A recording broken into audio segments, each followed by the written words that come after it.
Fala pessoal, beleza? Cristiano Fox aqui, bem-vindos a mais um vídeo aqui no canal. Nossa temporada de verão com tudo, programação diferenciada, e hoje eu tô aqui com o Sidney Rodrigues, nosso amigo, cliente aqui também, meu cliente, meu amigo motociclista, Bodes do Asfalto, para falar para você que tá assistindo aí, tudo que você precisa saber para ir para Carreteira Austral e para Ushuaia, desde o planejamento até os BO que dá durante a viagem, os perrengues passados. Então eu já queria que você começasse se apresentando para a galera que tá assistindo a gente, falar um pouco da sua história como motociclista e como que foi esse sonho aí, como que começou esse planejamento de viagem?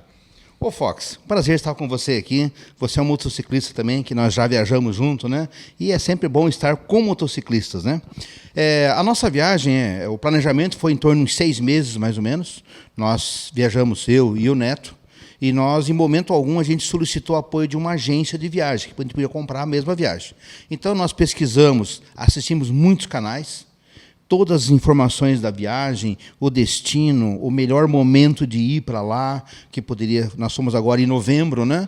Então isso aí foi planejado durante 6 meses essa viagem. O pessoal falando, novembro de 2022 iniciou o planejamento, iniciou a viagem, né? Mas como que foi, assim, o que vocês olharam? Porque a galera que está assistindo, vai planejar, já vai nos fóruns de WhatsApp de grupo. Aí tem um cara que fala uma coisa, um cara que fala que tem que colocar pneu de neve, o outro fala que o ripio é perigoso. E onde que vocês buscaram informação e como que começou esse planejamento? Nós fizemos um planejamento, depois fomos detalhando o roteiro que nós iríamos seguir, porque nós entramos por Foz do Iguaçu, fomos até Mendonça, na Argentina, porque tinha que fazer a revisão das duas motos, né? E aí, Mendonça, fomos a Santiago. Essa fase inicial ali foi uma fase mais de andar mesmo para chegar no destino. O passeio em si começou após Santiago, né? Então a gente conheceu a capital, ficamos 2 dias lá. Então foi um passeio interessante na capital do Chile. Antes de chegar na capital, os Caracoles, eu não conhecia. Então descemos os Caracoles ali, é um lugar lindo, maravilhoso para o motociclista, é a Serra do Rio do Rastro, lá do Chile.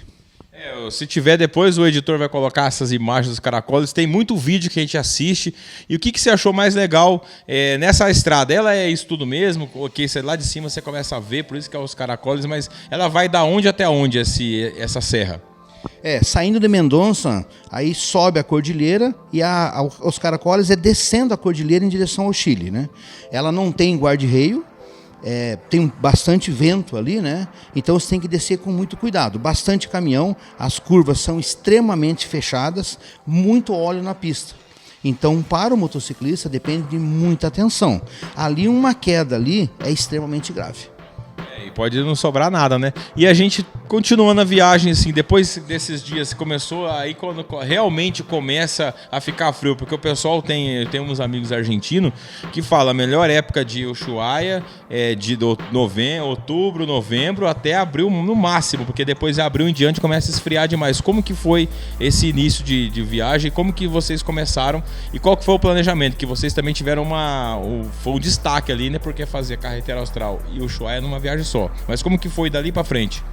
Eu tinha inicialmente, eu tinha além dos aplicativos, eu comprei um aplicativo que media a velocidade do vento.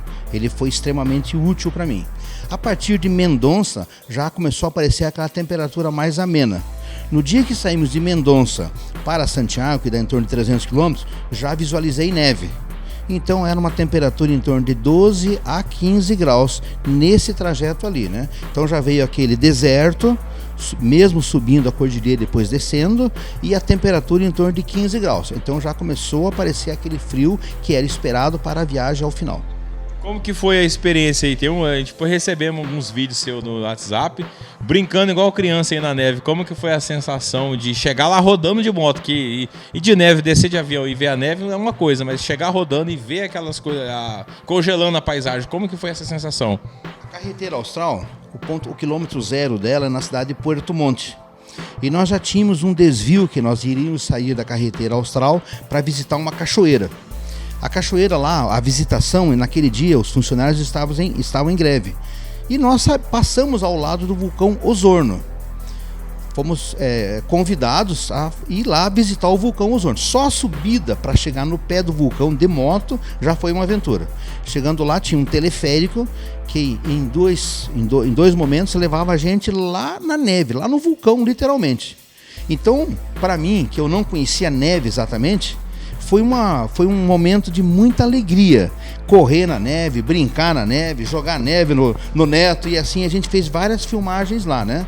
E estava uma temperatura naquele dia em torno de 8 graus. Então não era um frio extremo, mas também estava um clima agradável. Céu azul com neve, foi muito bom. E você falou assim, do planejamento você fez com a viagem com mais um, que é o Neto, Netec, nosso amigo. A gente vê vários grupos de viagem fazendo com 5, 6, 10 motos. E na sua experiência aí de viajar você e mais um, como é que foi conta um pouco dessa convivência? Porque a gente brinca assim, conviver com um amigo de motoclube, um amigo de tomar cerveja aquele final de semana é uma coisa. Você conviver 40 dias andando de moto todos os dias, como é que foi esse convívio na viagem? O Neto, a gente já fez várias viagens junto, então eu conheço a maneira que ele toca. A moto dele é igual à minha, né? É uma Adventure com tanque de 30 litros. Lá naquela região, os postos de combustível estão localizados em lugares distantes, né? Então tem que ter um planejamento de viagem. E o Neto era o parceiro ideal. Desde o início a gente montou e nós fomos conversando e montando o cronograma da viagem. O que é que eu queria da viagem e o que ele queria da viagem. Esse sincronismo, ele resultou numa viagem de muita alegria, uma viagem prazerosa. Os meus objetivos eram os mesmos dele. Então a gente teve, nesse ponto aí, foi nota 10. O Neto foi um parceiraço na viagem. Legal. E aí, seguindo a viagem, teve muitas pessoas que mandaram mensagem depois para você que vocês fizeram um feito inédito. O inédito, assim, pouca gente conseguiu fazer na mesma viagem o que vocês fizeram. Conta pra gente que feito foi esse e a sensação de cumprir um desafio e depois partir para outro. A carreteira austral, ela fica localizada ali rente ao Pacífico. E em muitos momentos você vai rente ao Pacífico literalmente. Em Hornopirenha, a balsa lá, eu chamo de balsa ou de barca, que vai caminhão, vai ônibus, vai tudo, ela navega durante 6 a 7 horas no Oceano Pacífico. Então, começa em Puerto Montt, quilômetro 0, até a Vila O'Rings são 4 balsas, sendo que uma é de uma extensão maior, de 6, 7 horas, e as outras são mais curtas. Mas o mais curto é de meia hora. Então, você está sempre rente ao Oceano Pacífico. Aí você vai chegar no destino final, que é a Vila O'Rings. Lá é o ponto extremo. Para lá não tem mais estrada. Você vai retornar para daí poder passar para a Argentina. Esse trajeto da carreteira austral, na parte de rípio, contando a ida e a volta, dá em torno de 1.300 km de rípio. É um desafio. Por quê? Porque a região é uma região muito inóspita, né? Não é plana, ela tem bastante declive e aclive, pouquíssimo movimento, você roda meia hora, 1 hora, você não encontra carro nenhum, né? Então você tem que ter um cuidado muito grande. Por quê? Porque se acontecer um acidente ali, a situação é difícil. Legal, e assim, dali para frente a gente já praticamente está no meio do caminho ali, no meio da viagem, os dias, quantos dias demorou para chegar até lá, e depois de lá da carreteira que vocês fizeram para chegar no Ushuaia. Aqui a galera também que assiste tem aquela parte lúdica, que é o extremo, a cidade mais ao sul, que é difícil, o cara tem que ser isso, e vocês foram levando, né, tudo planejadinho e conseguiu completar com segurança. Mas conta um pouco, saindo de lá, depois para chegar até o Ushuaia e tirar aquela foto que todo mundo quer tirar. Nós chegamos no final da carreteira austral em torno de 14 dias de viagem. Aí nós retornamos, como eu estava falando, Perito Moreno, acessamos Perito Moreno e descemos a Ruta 40. Fizemos um turismo em El Calafate, no glacial Perito Moreno, que é uma coisa muito linda, é um ponto turístico da Argentina, né? E aí, de El Calafate, nós cortamos a Argentina do lado oeste para o leste até Rio Galegos, aonde entramos na Ruta 13 e começamos a descer até o Ushuaia. O nosso planejamento era em torno de 35 dias, fazer os 2 desafios. Como você disse, muitos motociclistas fazem ou a carreteira austral ou o Ushuaia. E nós, desde o início, sonhamos e realizamos o sonho de fazer os 2 desafios no mesmo momento. Quando nós chegamos no Ushuaia, então nós já estávamos com 22 dias de viagem. Isso aí, ele foi dando um certo cansaço na viagem. porque era praticamente todos os dias pilotando. Tivemos 4 ou 5 dias que a gente parou, mas o restante, todo dia a gente pilotava.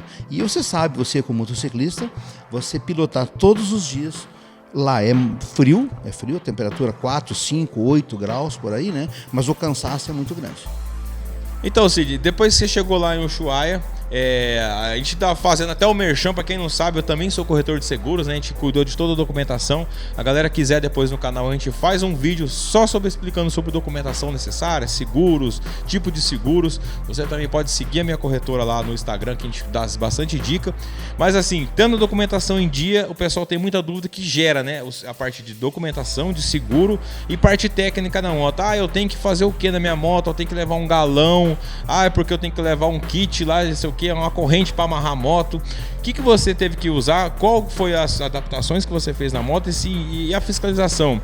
2 triângulos, colete, aquele monte de mito que a gente fala. Foi pedido isso para você? Colete refletivo, 2 triângulos, extintor, kit primeiros socorros, ou foi bem tranquilo como é aqui no Brasil? Não foi, nada disso foi solicitado a nós. A gente foi abordado várias vezes, né? A polícia no Chile são os Carabineiros del Chile, e na Argentina são várias polícias, porque tem a polícia estadual, municipal, a polícia federal deles lá, né? O que eles pedem lá é a carta verde, documentação da moto, a habilitação, né? E logicamente que a gente fez o seguro de viagem e o Suapex, que é para o Chile. Isso aí é o básico da viagem que você como corretor já oferece, né? A moto aqui, a gente preparou a moto para viagem, 2 pneus zero para sair. Eu uso o Michelin Adventure, que é o pneu original da minha moto. Ele é 80-20, né? 80 asfalto e 20 chão. Eu achei que ele correspondeu muito bem no Ripio. Ele não é um pneu específico para Ripio, porque eu teria que trocar pneu na viagem, porque você vai rodar bastante no asfalto até chegar lá, né? Então eu usei o Michelin Adventure, saí daqui com 2 pneus zero, o Neto também, né? Então a gente não se incomodou com o pneu. Para nós era necessário fazer uma revisão na moto, numa agência, fizemos em Mendonça, na ida ainda, né? E conseguimos rodar com a moto com a garantia da marca, né? Para que a gente pudesse chegar ao Brasil dentro dos 10 mil quilômetros, né? A nossa viagem ela deu 12.600 quilômetros, né? Então, mas fizemos a revisão em Mendonça. Andando de BMW, para quem não sabe, é uma BMW GS 1250, Adventure com tanque de 30 litros. E aquela dúvida que eu vi esses dias os caras comentando no grupo: se eu for na época do frio, tem que pôr pneu de neve? E cara, a polícia vai ficar, não tem nem mecanismo para fiscalizar o pneu normal. Imagina pneu de neve. Foi pedido isso aí? Alguém ia lá olhar se tinha pneu de neve ou alguma coisa assim? Em momento algum. Pelo contrário, na Argentina, no Chile também, a polícia são muito cortês. Eles têm mais curiosidade até de olhar as motos exatamente, porque lá na Argentina quase não tem moto de um valor mais alto, né? E na Argentina é 3 vezes o valor de uma moto aqui no Brasil. Então eles param mais para abordagem, mas foram muito corteses, nós não tivemos nenhum problema. Eu desconheço essa informação de que precisaria pneu para neve, nem sei se existe pneu para neve, né? A nossa moto é uma moto Adventure com tanque de 30 litros e nós fizemos um bom planejamento nos abastecimentos. Porque tanto na Argentina quanto no Chile, do sul para baixo, do meio da Argentina para baixo, os postos são em lugares mais longe, não é igual aqui no Brasil que tem posto na entrada e na saída de qualquer cidade, né? Então tem que pensar seriamente no combustível. Nós, por a moto ter um tanque de 30 litros, nós não levamos gasolina em galão, não foi necessário. Quem vai com uma moto de tanque de 20 litros, eu aconselharia a levar. E aí, assim, aquilo que o pessoal gosta, aquilo que o YouTube gosta também, as coisas que deu errado, que você já tá me contando que deu tudo certo, mas a gente sabe que dá alguns BO, né? O vento demais, conta um pouco lá, que para quem saindo do Ushuaia tem o vento, o Ripio, para quem não sabe também, é aquela estrada meio, não é nem terra nem pedra, é uma mistura de um pó de areia com a terra, uma brita quebrada assim, né? Como que é isso? Então conta um pouco dessas intercorrências com neve, com vento, com ripio. Conta um pouco pra gente das partes que deu errado também, né? Na carretera austral não tem bastante ripio, né? Como eu disse, são 1.300 quilômetros, mas não tem vento. No momento que você adentra a Argentina, no nosso caso foi Perito Moreno, na Ruta 40, aí o vento já dá o ar da graça. No asfalto você roda de lado, o tempo todo pilotando de lado. E no trajeto que nós fizemos de Governador Gregórios até El Calafate, passa nos 70 malditos. Esse nome ele não é de graça. ele não é de graça, é difícil, a moto vai de lado e você sair do trilho, a queda é provável. E foi o que aconteceu comigo, né? Mas eu estava devagar, eu já estava a 20, 30 por hora, né? Então foi uma coisa altamente... foi tranquilo. Depois começa a rodar no asfalto, que não tem mais rípio, né? Não tem mais rípio, mas o vento é muito ruim. Nós tivemos um episódio na volta em Rio Galegos, onde a polícia aconselhou nós a retornar para Rio Galegos, e a Ruta 3, naquela parte de Rio Galegos, subindo, ela foi interditada das 16 horas, acredito, até as 3 horas da manhã. Então, caminhão, carro, não rodava. Foi a gente chama de temporal a maneira nossa aqui do Brasil de falar, né? Para eles lá é normal. Então, um vento muito forte. O vento normal, a gente já pilota de lado. Ou ele está do lado esquerdo ou do lado direito. Quando você vai podar um caminhão, ônibus, caminhão, baú, ou de encontro ao caminhão, a moto dá uma balançada bonita ali. Dá uma balançada. Então, na hora que eu estou podando, eu vou acelerar ao máximo a moto, para que eu romper a frente do caminhão, a moto esteja com força, né? Isso aí a gente vai aprendendo no dia a dia, né? Mas nós, aqui no Brasil, não conhecemos o que é o vento. Se quer conhecer o vento, vai na Patagônia, Argentina. Legal demais. E assim, tudo que a gente está falando aqui é para deixar, para quem está indo, contar um pouco da história, né? Que é o propósito do canal, é trazer esse conteúdo informativo. Para quem está planejando também desmistificar, não leva muito em consideração tudo que você vê de negativo nas redes sociais, porque tem muita coisa positiva, tem muito canal que gera conteúdo de BO, porque a função dele é mostrar os BO para ter clique, para poder o pessoal assistir. Mas a gente pode mostrar que é possível, né? É possível fazer uma viagem dessa. E de principal, assim, destaque da viagem, além do vento, mas assim, os principais destaques que você, se pudesse citar 3 momentos da viagem, quais foram os 3 momentos mais marcantes durante a viagem? Eu acho que a chegada lá em O'Rings, naquela placa, que é o final da carretera austral, é um momento de muita emoção. Depois nós visitamos o canal, o glacial Perito Moreno, na cidade de El Calafate. Eu achei aquilo lindo, maravilhoso. E a chegada no Ushuaia. Aquele momento que a gente chega ali no Ushuaia, que a gente para naquele portal, começa a tirar foto, a gente é de se emocionar. Porque só quem foi até lá que sabe disso. Então esses 3 momentos para mim, eles ficaram muito marcantes. Da alegria, da emoção, né? Eu costumo dizer que a carretera austral, para mim, foi o auge. Então, se me pedisse qual dos 2 passeios, eu aconselharia a carretera austral. O Ushuaia é lindo. Fizemos passeio, andamos de barco lá, vários lugares, né?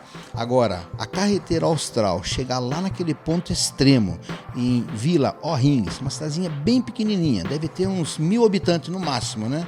No ponto extremo do Chile, com toda a dificuldade, com 4 barcas para chegar até lá, é muito emocionante. Então, quando a gente chega naquela placa, a adrenalina sobe mesmo.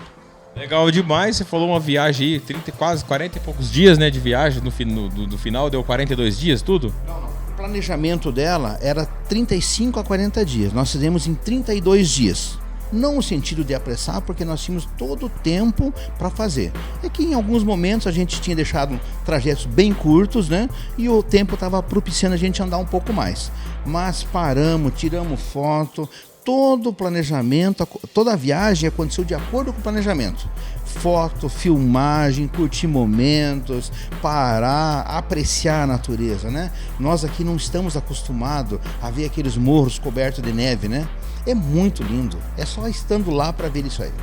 Legal demais. Então, assim, para quem está assistindo, para quem vai ver depois, quem compartilhar, se você pudesse deixar uma mensagem para planejar. Eu ouvi de um colega que estava indo fazendo a viagem e falou assim, cara, não sei porque que eu demorei tanto. Então, assim, se você pudesse incentivar quem está assistindo, o que fazer, quais os principais pontos para observar e uma mensagem de apoio para quem quer fazer uma viagem como essa. A mensagem é o seguinte, planeja sua viagem e vá. Avalia, assista vídeos, converse com quem já foi, prepara a moto, tem que ser uma moto boa, bem equipada, pneu novo, planeja a viagem. Não precisa começar a pensar em agência de viagem, essas coisas não. Faz um bom planejamento, desde ponto de abastecimento, parada, trajeto, aonde eu vou estar. É lindo, vale a pena. Só que depois que a gente chega lá e pensa assim, soubesse tinha vindo antes. E para finalizar, como que foi essa chegada aí? Parece que pregaram uma peça vocês metrolaram vocês, mandou buscar um controle, depois fizeram uma recepção. A gente vai deixar as imagens, o editor vai ter a responsabilidade de colocar essa chegada de vocês. Como que foi essa chegada aí e o momento máximo de emoção também? Eu falei dos 3 momentos, né, que foram muito... esse seria o 4º momento, né? A minha esposa, junto com a esposa do Neto, programado eu ter que ir lá buscar um controle na casa do Neto, o controle do portão de casa, né? E quando chegamos lá, elas tinham preparado uma big recepção para nós. A gente se emocionou de ver a família aguardando a nossa chegada, né? Uma coisa simples, mas foi muito emocionante ver toda a família aguardando a nossa chegada ali, né? E nós chegamos no horário certo, 5 horas da tarde, foi muito legal. Então, 4 momentos emocionantes. A chegada foi top. Legal demais. Então, você que ficou comigo até aqui, se você tem alguma dúvida, escreva no comentário, que aí depois a gente pode gravar depois um outro vídeo aqui com o Sidney para tirar dúvidas de trajeto. A gente vai deixar também algumas fotos, algumas imagens para vocês verem. E quem quiser saber mais sobre viagem, manda mensagem aqui ou chama no Instagram do canal, chama no Instagram que a gente pode gravar depois um vídeo só respondendo dúvidas, e eu prometo também trazer o Neto para ter outra visão, né, da viagem. Eu queria também destacar, né, essa parceria com o Neto, né? Então, desde o início, nós sentamos várias vezes, várias reuniões, vamos chamar de reunião, né, à noite, e nós planejando os detalhes. O Neto foi um parceiro top, tudo que a gente planejou aconteceu, né? Ele até tinha uma frase, né? O que foi planejado não custa caro. E foi isso que aconteceu. E é isso. Obrigado demais. Agradeço a sua participação aqui no canal por essa entrevista. Siga a programação de verão aqui no canal. E é isso. Por hoje é só. Até a próxima. Valeu! Valeu!